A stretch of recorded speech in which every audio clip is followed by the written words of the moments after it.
शुभ प्रभात। मैं एक चीज सोच रहा था कि हमारे ऋषियों ने माता पिता और गुरु को नमन करना, उनके आगे झुकना, ऐसा परंपरा में क्यों डाल दिया? ऐसा क्यों डाल दिया कि हमें उनके सामने झुकना चाहिए, उनके नमन करना चाहिए? एक ऐसी प्रक्रिया डाल दी, एक परंपरा डाल दी कि हमको ऐसा करना है।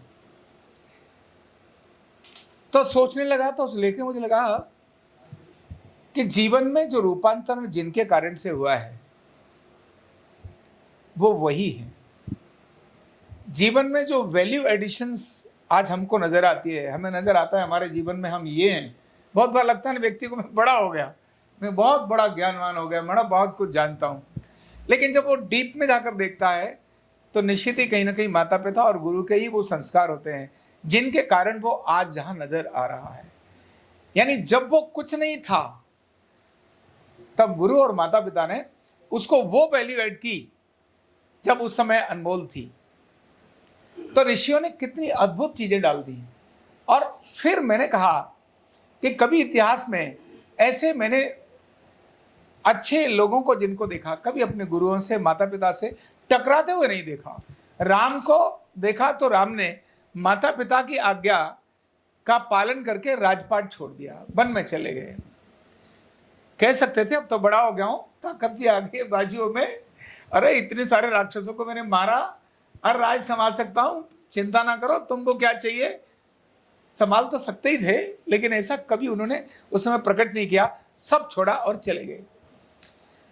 स्वामी विवेकानंद जो बार बार कहते थे अपने गुरु को कि मेरे घर में मेरे माता पिता की बड़ी आवश्यकता है, मुझे कुछ पैसा चाहिए, कुछ धन चाहिए। और बार बार वो अपने गुरु से कहते थे, रामकृष्ण परमहंस से, कि देवी माँ से बोलो थोड़ा कुछ उधर भी कल्याण करे, मुझे भी चाहिए। तो उन्होंने कहा तू ही मांग ले।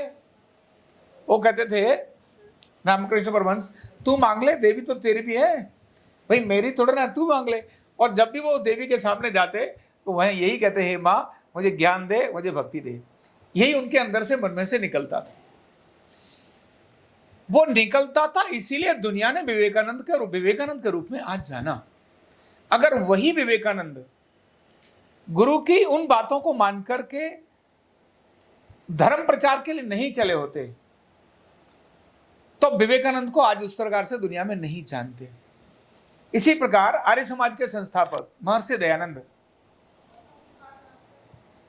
वो जब गुरु के सामने हैं और गुरु दक्षिणा देते समय वो संकोच कर रहे हैं कि बाकी सब तो बड़ी बड़ी चीजें दे रहे हैं, मैं कुछ नहीं दे रहा हूं जी। तो उन्होंने वो जब लौंग दी तो उन्होंने कहा, लौंग तू क्यों संकोच कर रहा है? उन्होंने कहा मैं वो सब नहीं दे सकता जो ये सारे आपको दे रहे हैं। उन्होंने कहा तू वो दे सकता है जो ये सब नहीं दे पा रहे हैं। बोले वो क्या? बोले जा और इस समाज के अंदर तू धर्म की एक नई क्रांति पैदा कर, इस समाज के अंदर रूढ़िवादियां पैदा कर, तू वेद धर्म की स्थापना कर। अब वही आर्य समाज के संस्थापक, उन्होंने उसी वेद धर्म की व्याख्या और जो प्रचार करने का क्रम शुरू किया, रूढ़ियां खत्म की। आज दुनिया ने, भारत ने नहीं, सारी दुनिया उनके लिखे हुए सत्यार्थ ज्ञान प्रकाश को दुनिया बहुत सम्मान से पढ़ती है। तो व्यक्ति, क्योंकि माता पिता और गुरु के कारण ही जो है आज है, तभी उसके प्रति समर्पित होना, उसके प्रति हमेशा कृतज्ञता ज्ञापित करना, उसको हमेशा नमन करना, उसकी हमेशा आज्ञा पालन करना। और क्यों न करे वो, जब भी ऐसा नहीं करेगा तो जो उसको मिल रहा है ना, क्योंकि ज्ञान जो मिलता है वो हमेशा बड़ा है, वहीं से मिलता है।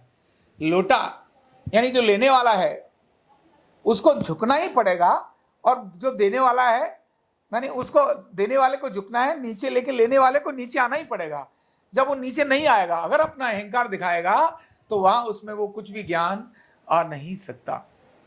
इसीलिए गुरु से और माता पिता से कभी भी अपने अहंकार को नहीं टकराना चाहिए।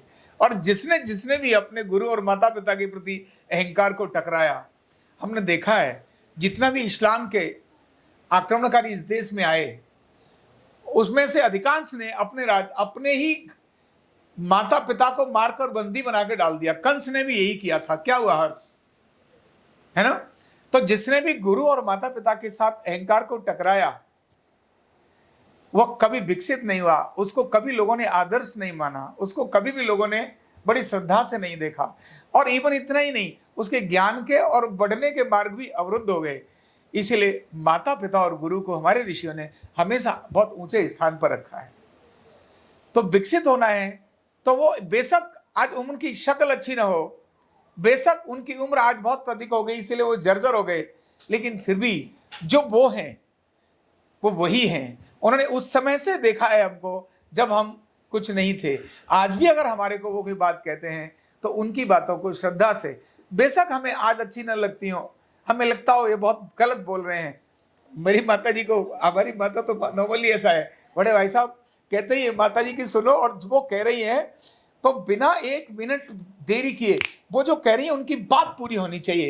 इसके बाद में चाहे वो कुछ भी कर रही है, सुनना है और पूरी बात पूरी करनी है। ये बड़े भाई साहब आज भी, यानी हमारी मेरी माता जी, उनके लिए ऐसा करते हैं और हम ऐसे ही करते हैं। माता जी ने अगर कुछ कहा, मतलब ब्रह्म वाक्य है, वो ऐसा उन्होंने बोल दिया तो होगा ही, मतलब टल नहीं सकता। चाहे हमें पता है कि जो माता जी कह रही है, हम कुछ देख रहे हैं वो कुछ और है, माता जी कुछ और कह रही है, लेकिन कह रही है ना। ऐसा कहने से अगर हमने उनकी बात न मानी तो उनके दिल को भी दुख होगा और कहीं मन में उनको आएगा, ले ऐसी संतान मैंने पैदा की जो मेरी बात नहीं मानती। तो ऐसी संतान वो फिर अपने कहीं ना कहीं विकास को, आशीर्वाद को, ब्लेसिंग्स को ब्रेक कर देती है। आशीर्वाद बड़ी ताकत होती है, बहुत बड़ी ताकत होती है। आशीर्वाद वो रक्षा कवच होता है, वो विकास का एक दिव्यता होती है। बिना आशीर्वाद के विकसित होना संभव नहीं है और इसीलिए ये लोग हमेशा ब्लेसिंग्स ही देते हैं, कभी कभी बुरा नहीं सोच सकते। ऑलवेज अगर लगता भी होगा ना बुरा कर रहे हैं तो भी ये बुरा नहीं करेंगे। इसीलिए हमारे ऋषियों ने गुरु, माता पिता, इनके प्रति हमेशा कृतज्ञता और उनको सम्मान की दृष्टि से ही देखने के लिए हमारे को शिक्षा और प्रेरणा दी। बहुत बहुत धन्यवाद।